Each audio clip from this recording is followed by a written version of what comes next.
پھر حضرت نوح علیہ السلام اور ان کی قوم کے حالات بیان ہوئے کہ نوح علیہ السلام نے جب اپنی قوم کو توحید کی دعوت دی اور انکار پر عذاب الہی سے ڈرایا تو قوم کے سرداروں نے ان سے کہا، بھلا کیا کہا؟ کہنے لگے آپ تو ہم جیسے بشر ہیں، تو ہماری طرح ہی ہیں آپ، اور آپ کے پیروکار پسماندہ یعنی غریب لوگ ہیں اور کم عقل لوگ ہیں۔ ہماری رائے میں آپ کو معاذ اللہ ہم پر کوئی فضیلت حاصل نہیں، بلکہ معاذ اللہ ثم معاذ اللہ۔ کہنے لگے آپ تو جھوٹے ہیں، اللہ کے نبی کو کہہ رہے ہیں معاذ اللہ، استغفر اللہ۔ نوح علیہ السلام نے جواب دیا کہ میں اپنے رب کی جانب سے واضح دلیل رکھتا ہوں اور اس نے مجھے رحمت سے نوازا ہے، لیکن تم میرے مقام کو سمجھنے کی صلاحیت نہیں رکھتے، تم اتنی صلاحیت رکھتے نہیں ہو۔ اور پھر ارشاد فرمایا کہ میں تم سے دعوت حق کے صلے میں کسی اجر کا طلبگار نہیں ہوں، اور نہ ہی میں اہل ایمان کو اپنے پاس سے دھتکارنے والا ہوں، اور میں نے یہ دعویٰ بھی نہیں کیا کہ میرے پاس اللہ کے خزانے ہیں، اور نہ میں از خود غیب جاننے والا ہوں، اور نہ ہی میں یہ کہتا ہوں کہ میں فرشتہ ہوں، نہ میں یہ کہتا ہوں کہ جن لوگوں کو تم اپنی نظروں میں حقیر جانتے ہو اللہ انہیں خیر سے نہیں نوازے گا۔ فرمایا یہ ٹھیک ہے کہ اللہ بشروں میں سے رسول بناتا ہے، پر جسے بناتا ہے پھر اسے بڑی شانیں عطا فرماتا ہے۔ پہلے دن سے انسان کا یہ مسئلہ ہے، پہلے دن سے انسان کا یہ مسئلہ ہے کہ وہ کہتا ہے میں انسان سے ہدایت حاصل کروں، لیکن رب نے بھی قانون بنایا ہے کہ اللہ تبارک و تعالیٰ بندے پر ہی وحی فرماتا ہے، فرشتوں اور جنوں کو اللہ نے اس منصب کے لیے منتخب نہیں فرمایا۔ قوم نوح نے کہا کہ آپ نے ہم سے بہت بحث کی معاذ اللہ، بس جس عذاب سے آپ ہمیں ڈرا رہے ہیں وہ لے آئیے۔ تو نوح علیہ السلام نے کہا کہ اللہ چاہے گا تو تم پر عذاب بھی آ جائے گا۔ آیت نمبر 37 سے 47 میں بتایا کہ اللہ تعالیٰ کی طرف سے نوح علیہ السلام کو حکم ہوا کہ ہماری نگرانی میں اور ہماری وحی کے مطابق آپ کشتی بنائیے، اور ظالموں کے بارے میں ہم سے کوئی بات نہ کریں۔ حضرت نوح کی خواہش تھی کہ یا اللہ انہیں بھی معاف کر دے، فرمایا یہ ظالم ہے تو میرے نبی ان کے بارے میں مجھ سے کوئی بات نہ کریں، وہ ضرور غرق ہو جائیں گے۔ پھر وہ کشتی بنانے لگے، اور جب ان کی قوم کے سردار ان کے پاس سے گزرتے تو ان کا مذاق اڑاتے۔ یہ آپ کیا کر رہے ہیں؟ آج بھی وزیر مشیر بڑے بڑے لوگ اللہ ماشاءاللہ دینداروں کا مذاق اڑاتے نہیں؟ اڑاتے ہیں کہ نہیں اڑاتے مذاق؟ یہ کن کا طریقہ ہے؟ یہ تو قرآن مجید کہہ رہا ہے کہ حضرت نوح کی قوم جو کافر تھی ان کا طریقہ ہے اہل ایمان کا مذاق اڑانا۔ تو وہ مذاق اڑانے لگے۔ نوح علیہ السلام نے کہا کہ وہ وقت آنے والا ہے کہ جب تمہارا مذاق اڑایا جائے گا اور تمہیں پتہ چل جائے گا کہ رسوا کن عذاب کس پر آئے گا۔ اللہ تعالیٰ نے فرمایا جب ہمارا حکم عذاب آ پہنچا اور تندور ابلنے لگا، تندور سے آگ نکلا کرتی ہے، پانی نہیں نکلا کرتا، اور نوح علیہ السلام کی قوم پر جب عذاب آیا تو پانی تندور سے نکلا، تندور سے اللہ نے پانی نکالا، جہاں سے پانی نکلا نہیں کرتا، تندور ابلنے لگا۔ اللہ اکبر۔ تو اللہ تبارک و تعالیٰ نے فرمایا تو ہم نے نوح علیہ السلام سے کہا کہ آپ خود اور اپنے گھر والوں کے ساتھ اس کشتی میں سوار ہو جائیں اور اہل ایمان کو بھی سوار کر لیں، اور ہر چیز کے جوڑے یعنی نر اور مادہ کو سوار کر لیں، اور ان کے ساتھ ایمان والے بہت کام تھے۔ حضرت نوح علیہ السلام دعائیں پڑھتے ہوئے سوار ہو گئے۔ پھر کیا ہوا؟ کشتی انہیں پہاڑوں جیسی موجوں میں لے جا رہی تھی کہ نوح علیہ السلام الگ کھڑے ہوئے اپنے بیٹے سے فرمانے لگے بیٹے ہمارے ساتھ کشتی میں سوار ہو جا اور کافروں کے ساتھ نہ رہو۔ اس نے یعنی نوح علیہ السلام کے بیٹے نے کہا کہ میں آپ کے ساتھ نہیں بیٹھوں گا، ابھی کوئی پہاڑ آئے گا تو میں پہاڑ کی پناہ لے لوں گا۔ اگر کسی نیک آدمی کا بیٹا کبھی غلط نکل آئے تو اس کا مطلب یہ نہیں کہ اس نے تربیت ٹھیک نہیں کی، ہاں یہ اعتراض چھوڑ دیں، اس لیے کہ نوح علیہ السلام کا بیٹا کافر ہو گیا۔ اور جب سیلاب نظر آیا تو اس سے کہا کہ آجا سوار ہو جا، تو کہنے لگا میں نہیں بیٹھوں گا، میں تو کسی پہاڑ کی پناہ لے لوں گا اور میں اس کے اندر چھپ جاؤں گا اور وہ پہاڑ مجھے پانی سے بچا لے گا۔ نوح علیہ السلام نے کہا آج اللہ کے حکم کے سوا کوئی بچانے والا نہیں ہے سوائے اس کے جس پر اللہ رحم فرمائے۔ پھر ان دونوں کے درمیان موج حائل ہو گئی، ایسے ایک موج اٹھی اور حضرت نوح کا بیٹا ڈوب گیا۔ اور جب حضرت نوح کا بیٹا ڈوبا، اللہ کی طرف سے حکم ہوا اے زمین اپنا پانی نگل لے، اے آسمان تھم جا، پانی خوش ہو گیا، اللہ کا فیصلہ نافذ ہو گیا اور کشتی کوہ جودی پر ٹھہر گئی۔ نوح علیہ السلام نے اللہ سے التجا کی، کیا میرے پروردگار میرا بیٹا اور میرے اہل سے ہے، اور تیرا وعدہ سچا ہے کہ تم میرے اہل کو بچا لے گا۔ اللہ نے فرمایا نوح وہ آپ کے اہل میں سے ہے ہی نہیں، وہ آپ کے اہل میں سے ہے ہی نہیں۔ اہل میں سے وہ ہوگا جو آپ کے طریقے پہ چلے گا، جو طریقے پہ نہ چلے وہ نسل میں سے ہے ہی نہیں، وہ ختم ہو گئی بات۔ اللہ اکبر۔ اس کے اعمال ٹھیک نہیں، جس بات کی حقیقت کا آپ کو معلوم نہ ہو اس کے بارے میں سوال نہ کریں۔ تو نوح علیہ السلام نے اللہ تعالیٰ سے اپنی اس اجتہادی خطا پر مغفرت اور رحم کی دعا کی۔ پھر طوفان نوح تھم جانے کے بعد وہ سلامتی کے ساتھ اتر گئے۔ اجتہادی خطا میں نے ایک لفظ بولا ہے، یہ اجتہادی خطا کا مطلب یہ ہے کہ بعض اوقات انبیاء سے ایسی باتیں سرزد ہو جاتی ہیں کہ جو تعلیم امت کے لیے ضروری ہوتی ہیں، تاکہ لوگوں کو پتہ چل جائے کہ اللہ کی بارگاہ میں توبہ کیسے کرنی۔ اگر وہ لوگ توبہ نہ کرتے تو ہمیں توبہ کے طریقے سمجھ میں، یعنی ان سے اجتہادی خطا ہو گئی، کہنے میں کرنے میں کوئی ایسی بات ہو گئی جو بظاہر اللہ تعالیٰ کی رضا والی، تو فوراً معافی مانگ لیتے تھے۔ لیکن اب امتی اٹھ کے کہے کہ نبی گناہ گار ہے معاذ اللہ۔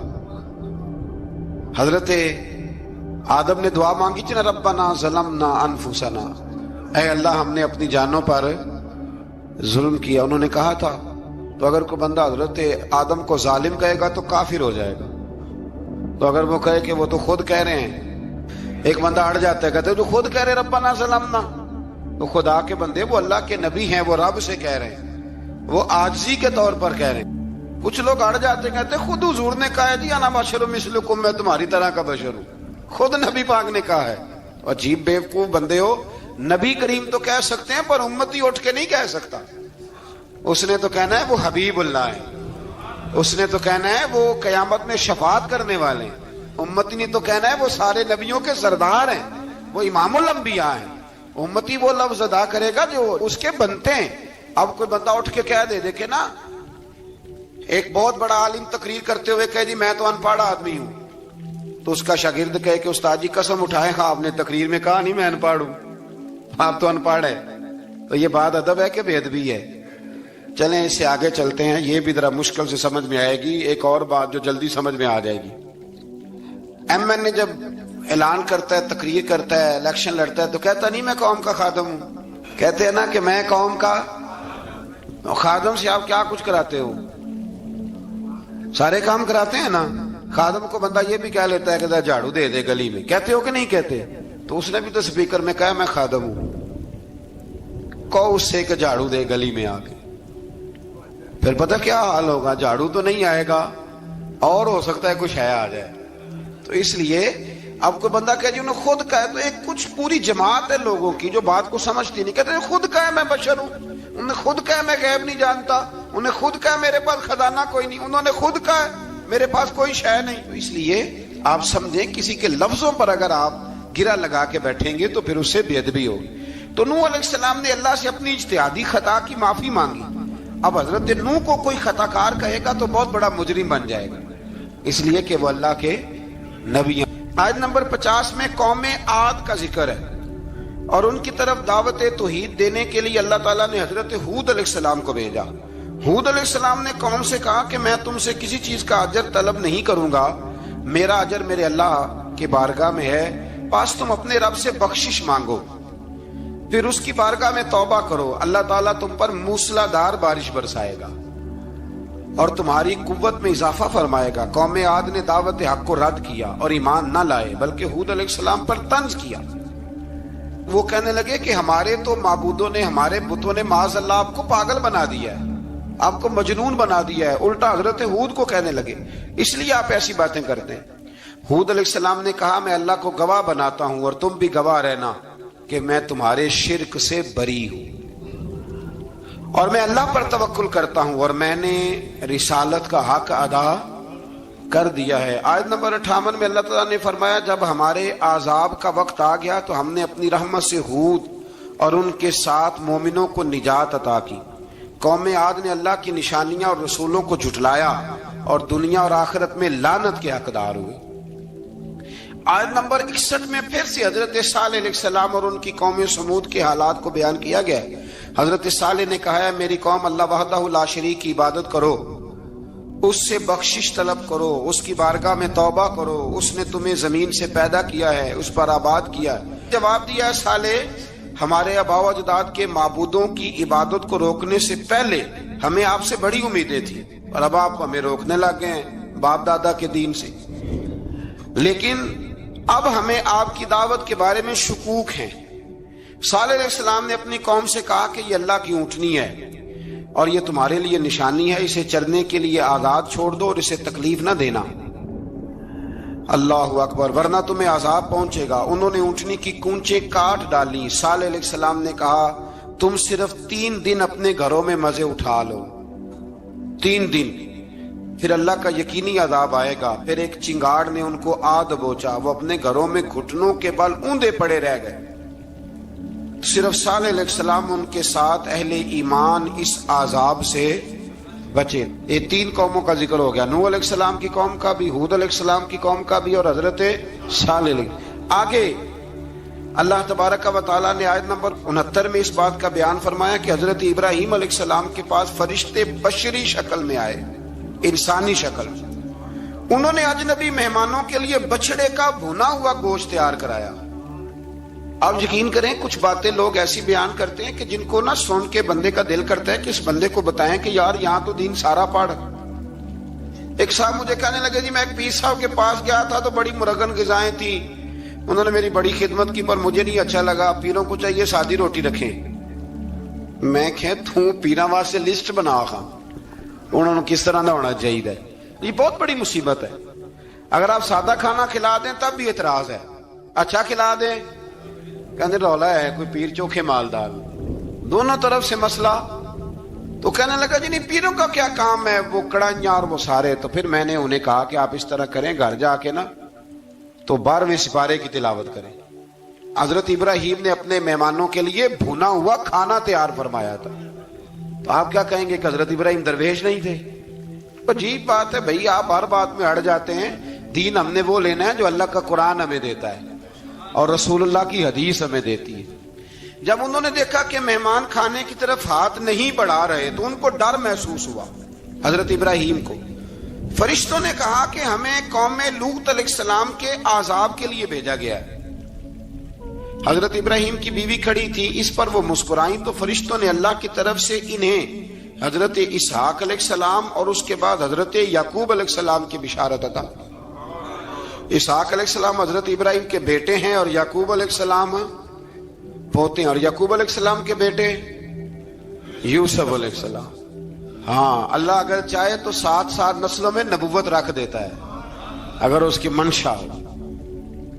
تو حضرت یعقوب کی بشارت دی۔ انہوں نے حیرت سے کہا کہ ہم دونوں میاں بیوی تو بوڑھے ہیں، اس عمر میں اولاد کیسے ہوگی؟ تو فرشتوں نے جواب دیا اے ابراہیم کے گھر والو، تم پر اللہ کی رحمتیں اور برکتیں ہوں، اللہ کی قدرت پر تمہیں کیوں تعجب ہے؟ اللہ فرماتا ہے کہ بیٹے کی بشارت سن کر ابراہیم کا خوف دور ہو گیا اور پھر وہ قوم لوط کے بارے میں گفتگو کرنے لگے۔ ابراہیم بہت بردبار، اللہ سے آہوزاری کرنے والے اور اس کی طرف رجوع کرنے والے تھے۔ اللہ تعالیٰ نے حضرت ابراہیم علیہ السلام کو فرمایا اے ابراہیم اس گزارش سے آپ گریزاں رہیں، اس کا یقینی فیصلہ ہو چکا ہے اور ان پر نہ ٹلنے والا عذاب نازل ہو کے رہے گا۔ وہ کیا گناہ کرتے تھے؟ لوط علیہ السلام کی قوم کو میں نے بتایا تھا، مرد مردوں سے بدفعلی کرتے۔ تو حضرت ابراہیم نے بھی عرض کی، بار بار گزارش کی، بحث کی کہ اللہ مہربانی فرما ان کا عذاب۔ آپ دیکھیں نبیوں کے حوصلے کتنے بڑے ہیں، قومیں تنگ کرتی ہیں اور طرح طرح کی باتیں کرتی ہیں اور پیغمبر پھر بھی کہتے ہیں یا اللہ مہربانی فرما، اے اللہ ان سے عذاب۔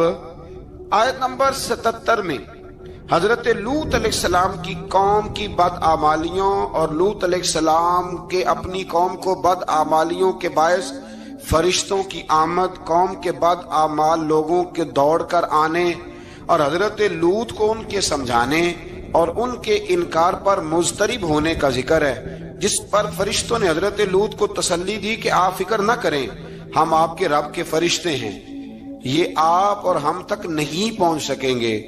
آپ رات کے آخری حصے میں قوم کی طرف توجہ کیے بغیر ہجرت فرما لیں، اس لیے کہ صبح کے وقت ان پر عذاب آئے گا۔ جب اللہ کا عذاب آیا تو اس نے بستی کے اوپر کے حصے کو نیچے کر دیا اور قوم لوط کے اوپر اللہ کی طرف سے لگاتار نشان زدہ پتھر برسائے گئے، لگاتار پتھر آئے۔ آیت نمبر 84 میں اللہ تعالیٰ نے حضرت شعیب علیہ السلام اور ان کی قوم کا ذکر فرمایا ہے اور ان کے جرائم کو بیان کیا گیا ہے۔ وہ ناپ تول میں کمی کرتے تھے، دوسروں کو چیزیں کم تول کر دیتے تھے۔ اللہ تعالیٰ نے ان سے فرمایا کہ فساد فی الارض سے باز آؤ اور اپنے سے پہلے سرکش امتوں کا انجام دیکھ لو۔ جب حضرت شعیب کی نصیحتوں کا ان پر اثر نہ ہوا تو پھر اللہ تعالیٰ نے انہیں بھی عذاب سے ہلاک کر دیا۔ آیت نمبر 94 میں فرمایا کہ جب ہمارا عذاب آیا تو ہم نے اپنی رحمت سے حضرت شعیب اور ان پر ایمان لانے والوں کو بچا لیا، اور ظالموں کو ایک زبردست چنگاڑ نے پکڑ لیا تو صبح وہ اپنے گھروں میں اوندے منہ پڑے تھے، گویا وہ کبھی وہاں آباد تھے ہی نہیں۔ آیت نمبر 96 میں حضرت موسیٰ علیہ السلام کو عطا کیے جانے والے 9 معجزات کا ذکر ہے۔ پھر فرعون اور اس کے پیروکاروں کے باطل روش کے باعث ان کی ہلاکت کا بھی ذکر فرمایا، اور دنیا اور آخرت میں انہیں ملعون یعنی لعنتی قرار دیا۔ جن بستیوں کو اللہ تعالیٰ نے ہلاک کیا ان میں سے بعض کے آثار موجود ہیں اور بعض کے آثار تک معدوم ہو چکے۔ ان میں سے ہر بستی والے اپنے ظلم کے باعث ہی ہلاک ہوئے۔ اللہ تعالیٰ کسی پر ظلم نہیں فرماتا، لوگ خود اپنی جانوں پر ظلم کرتے ہیں۔ جو شخص عذاب آخرت سے ڈرتا ہے اس کے لیے اس میں نشانیاں موجود ہیں۔ آیت نمبر 106 سے اللہ تعالیٰ نے انجام کے اعتبار سے لوگوں کی 2 قسمیں بیان کی۔ 2 قسمیں فرمایا، ایک ہیں سعادت مند لوگ اور دوسرے ہیں بدبخت۔ فرمایا بدبختوں کا ٹھکانہ جہنم ہے جس میں وہ ہمیشہ رہیں گے، اور نیک بختوں کا ٹھکانہ جنت ہے، وہ ہمیشہ اسی میں رہیں گے، اور ان کے لیے اللہ کی طرف سے نا ختم ہونے والی عطائیں۔ آیت نمبر 110 میں حضور صلی اللہ علیہ وسلم کو تسلی دی گئی کہ جس طرح یہ لوگ قرآن کے بارے میں اختلاف کرتے ہیں، اسی طرح قوم موسیٰ نے تورات کے بارے میں بھی اختلاف کیا تھا، اور اللہ نے ان کے اعمال کا پورا بدلہ انہیں دیا۔ آیت نمبر 112 سے سرکشی کو چھوڑ کر احکامات دین پر استقامت اختیار کرنے اور ظالموں کے ساتھ میل جول رکھنے سے بچنے کا حکم دیا گیا ہے، اور فرمایا کہ ظالموں سے میل جول کا انجام دوزخ کی آگ ہے۔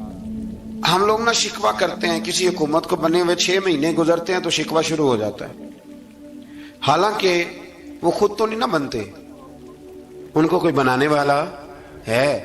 تو ظالم کا جو مددگار ہوتا ہے وہ بھی ظالم ہوتا ہے، اس لیے احتیاط کریں۔ اور یہ صرف سیاستدانوں کی بات نہیں، دنیا کے ہر معاملے میں آپ غور کریں کہ آپ کسی ظالم کے مددگار تو نہیں۔ اللہ تعالی ہمیں حق پر استقامت عطا فرمائے۔ آیت نمبر 114 میں دن کے دونوں طرفوں میں اور ابتدائی رات کے کچھ حصے میں اللہ تعالیٰ نے نماز قائم کرنے کا حکم دیا ہے۔ رات کے کچھ حصے میں بھی نماز پڑھنی چاہیے، اور یہ بھی بتایا کہ بے شک نیکیاں گناہوں کو مٹا دیتی ہیں، اور یہ نصیحت قبول کرنے والوں کے لیے نصیحت ہے۔ آیت نمبر 120 میں اللہ تعالیٰ نے فرمایا کہ ہم آپ صلی اللہ علیہ وسلم کو رسولوں کی تمام خبریں آپ کے دل کی تسکین اور تقویت کے لیے بیان کرتے ہیں، اور ان میں مومنوں کے لیے نصیحت اور عبرت ہے کہ ان ساری باتوں سے عبرت پکڑ لو۔ بچہ صرف وہی جو اللہ کے نبیوں کے طریقے پہ چلا اور نبیوں کے ساتھ رہا، باقی بچ سکے نہیں۔ اللہ تعالیٰ کی طرف سے توحید و رسالت اور وقوع قیامت کے دلائل بھی ہیں۔ آیت نمبر 123 میں فرمایا کہ آسمانوں اور زمینوں میں سب غیب اللہ ہی کے ساتھ مختص ہیں، اور ہر کام اسی کی طرف لوٹایا جاتا ہے۔ آپ اسی کی عبادت کیجئے، اسی پر توکل کیجئے، اور آپ کا رب لوگوں کے اعمال سے غافل نہیں ہے۔ اسی بارے میں نا آگے سورۃ یوسف شروع ہو رہی ہے۔ اس کو اللہ تعالیٰ نے کہا ہے کہ یہ بڑا پیارا قصہ ہے، احسن القصص کا، قصوں میں سونا قصہ۔ تو یہ کچھ 12ویں پارے میں اور کچھ 13ویں پارے میں ہے۔ میں نے یہ ارادہ کیا ہے کہ یہ ایک ہی دن پوری بیان کی جائے۔ قوم سبت کا ذکر فرمایا اللہ نے۔ ہفتے والے دن کچھ لوگ نافرمانی کرتے ہیں، ہمارے بھی ہیلے بہانے ہیں نا آج کل کاروبار میں، تو اسی